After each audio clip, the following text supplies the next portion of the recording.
80% जनता अनपढ़, और उसमें न्यूज़पेपर पर प्रतिबंध, क्योंकि भारत में एक आंदोलन चला, उसको बोले लाइब्रेरी मूवमेंट। 4 लोग 5 लोग एक गांव में इकट्ठा होके एक न्यूज़पेपर मंगा के, उसमें जो पढ़ा आदमी होता था वो सारी न्यूज़ को पढ़ के फिर समझाता था लोगों को, फिर लोग उस पर चर्चा करते थे। आज तो मैं देखता हूं कि न्यूज़पेपर की क्लासेस चलती हैं। अब पता नहीं फ्यूचर में किस किस और चीज की क्लास चलेगी, लेकिन आप न्यूज़पेपर को सारे लोग पढ़ना शुरू करिए। एक तो अपने दिमाग को अलाइव करिए, जिंदा करिए, और दूसरा न्यूज़पेपर। तीसरी चीज, बस 3 ही चीज पे चर्चा करूंगा, फिर आपके कुछ सवाल हैं तो आप मुझे बताइएगा।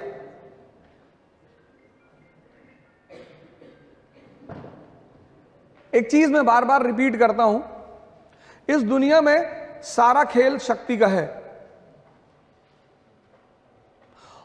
और शक्ति के सृजन में मन की बड़ी भूमिका है। इस पूरी लाइन को सुनिएगा, शक्ति के सृजन में मन की बड़ी भूमिका है।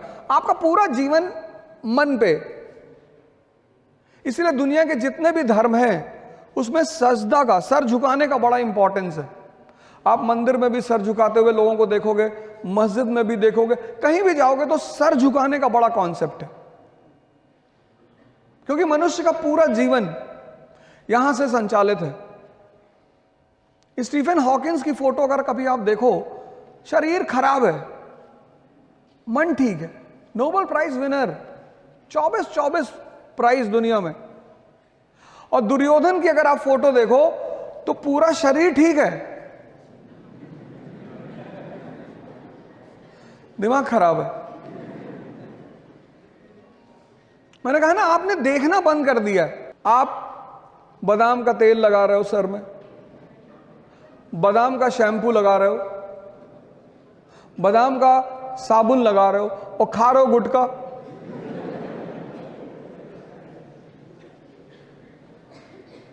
आप सोच के देखो, आप बस सोचो कि आप 21 साल के नवयुवक हैं, इतने अच्छे कॉलेज में पढ़ रहे हैं, आप स्कूल जा रहे हैं, पढ़ने जा रहे हैं, और आप सोचिए कि उन पैकेटों पे, उनकी हिम्मत देखिए, उन पैकेटों पे उन्होंने फोटो बना दी है कैंसर के पेशेंट की। आप उनकी ताकत देखिए कि आपको वो कितना मूर्ख समझते हैं कि मरा हुआ दिमाग है तुम्हारा।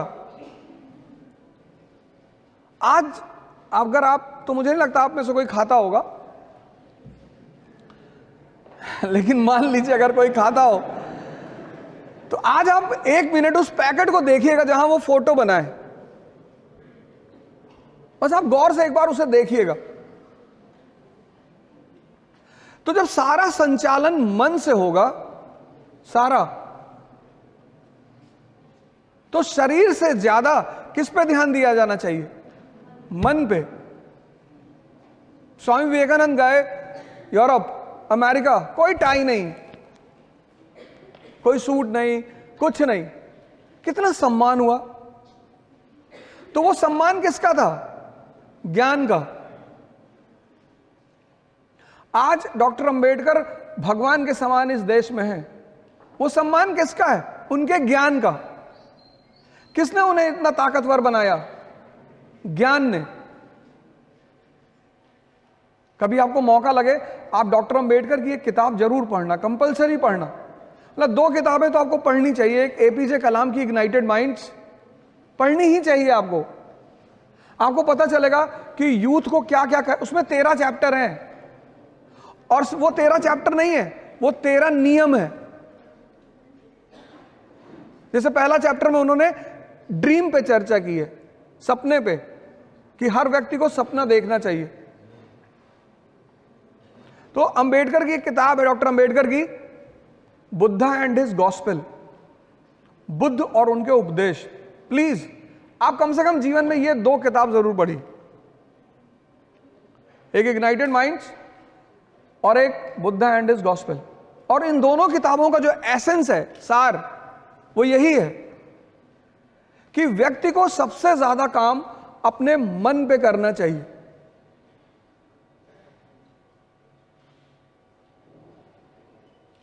5 साल से 15 साल तक आपके सामने कोई चुनौती नहीं थी। आप देखो घर में कभी कभी डेथ हो जाती है और सारे रिश्तेदार आ जाते हैं और उनके बच्चे आ जाते हैं, तो वो बच्चे खेलते हैं वहां आपस में, उन्हें नहीं पता होता कि क्या हो गया। मतलब किसी की डेड बॉडी घर में पड़ी और बच्चे खेल रहे हैं। 15 साल के बाद आपके जीवन में, हमारे जीवन में एक चीज शुरू होती है, उस चीज का नाम है चुनौती, चैलेंज।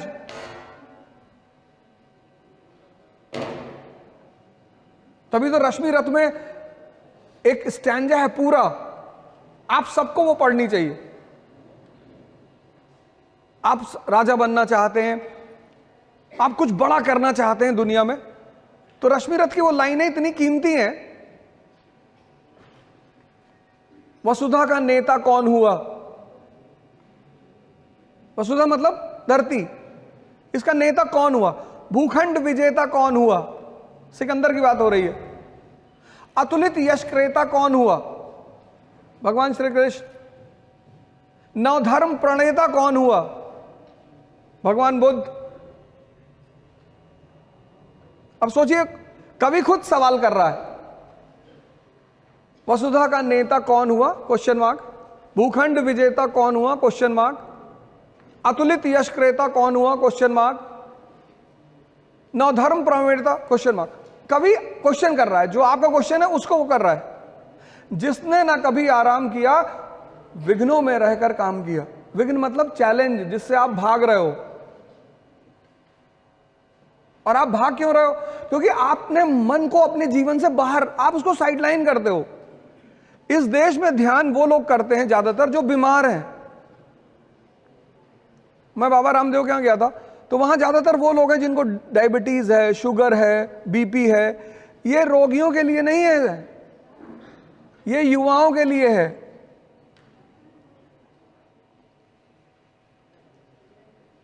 जिसने ना कभी आराम किया, विघ्नों में रहकर काम किया। अब आपके जीवन में चुनौतियां आ रही हैं, आप गौर से देखो। 50% लोग जो यहां खड़े हैं मिडिल क्लास के होंगे।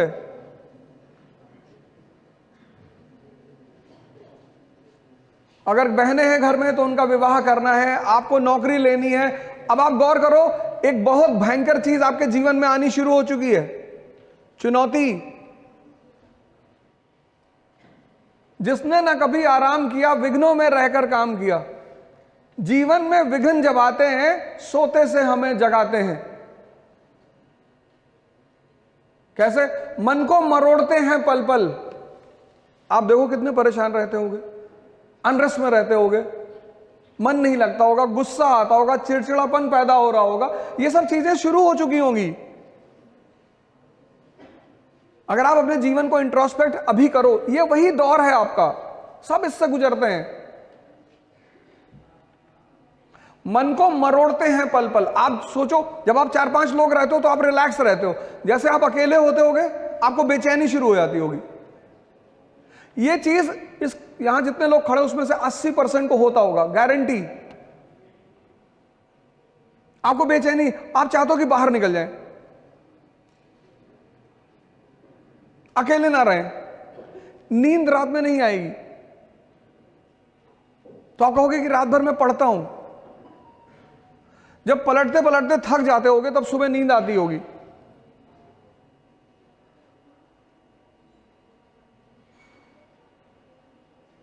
मन को मरोड़ते हैं पल पल, तन को कहीं बीमारी हो गई, कहीं पेट में दर्द हो गया, किसी को माइग्रेन होगा।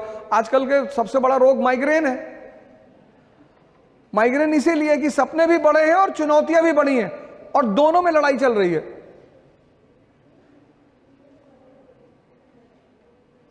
तो अंतिम तीसरी बात जो मैं आपसे कहने जा रहा हूं वो ये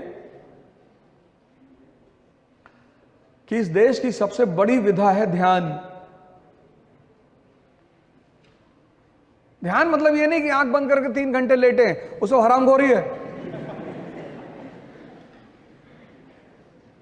ध्यान मतलब देखना, अपने आप को देखना। उसमें एक प्रक्रिया है, भारत में बड़े सारे सेंटर्स हैं, विपासना के सेंटर्स हैं। बुद्ध ने ये खोज की थी इस विधि की, विपासना की। विपासना का मतलब होता है अनपान सत्य, अपने आंख सांसों को आते जाते हुए देखना। आप जब भी परेशान हो इस ट्रिक को लगाइएगा, अपनी सांसों को देखिएगा। आपका मन क्या है ये आपको नहीं पता, विचार कहां से आते हैं ये आपको नहीं पता, और विचार कौन से आएंगे ये भी आपको नहीं पता। मैं क्लास ले रहा था अर्ली इन द मॉर्निंग 8 बजे। एक लड़का आगे ही बैठा था और 700-800 की क्लास थी। तो कुछ देर बाद वो बाहर निकला, फिर आ गया। तो ऐसा होता रहता है, लड़के जाते रहते हैं आते रहते हैं, वो कोई दिक्कत नहीं है। फिर 15 मिनट बाद वो फिर बाहर निकल गया। तो मुझे लगा इसका शायद तबीयत खराब होगी, फिर आगे बैठा। फिर तीसरी बार जब वो उठा तो मैंने उसे रोका, मैंने कहा क्या हो रहा है? कह रहा सर मुझे बार बार लग रहा है कि भूकंप आ रहा है। ये तुम्हारा मन ही तो है, विचार फेंक देता। तुम बैठे हो और विचार कब फेंकेगा? जब पढ़ने बैठोगे तब।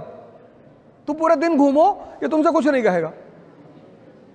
जैसे तुमने किताब खोली एक विचार फेंक देगा, सीतापुर वाली बुआ पापा से मकान में हिस्सा मांग रही।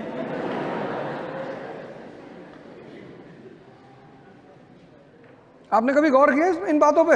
नहीं किया होगा। ये ध्यान है उस विचार को देखना कि मांगने दो हिस्सा। मुझे पढ़ना है, आईएएस बनना है, डॉक्टर बनना है, इंजीनियर बनना है, विधायक भी बनना है। सब आईएएस ही बन रहे, विधायक कोई बनने को तैयार नहीं, सांसद भी बनना है, और फिर बुआ जी का मकान कब्जा करना है। वही जो तुम्हें विचार दे रहा है उसको तुम पलट कर क्यों नहीं दे रहे हो वापस? तुम उसके प्रभाव में आ जा रहे हो, एक्सेप्ट कर ले रहे हो। फिर वो तुम्हें अगले आधे घंटे नचा रहा है और तुम्हारा मन थक गया। मैं सब लोगों से हाथ जोड़कर अपील कर रहा हूं, जोड़ लिया, कि आप सभी लोग ध्यान से जुड़ें।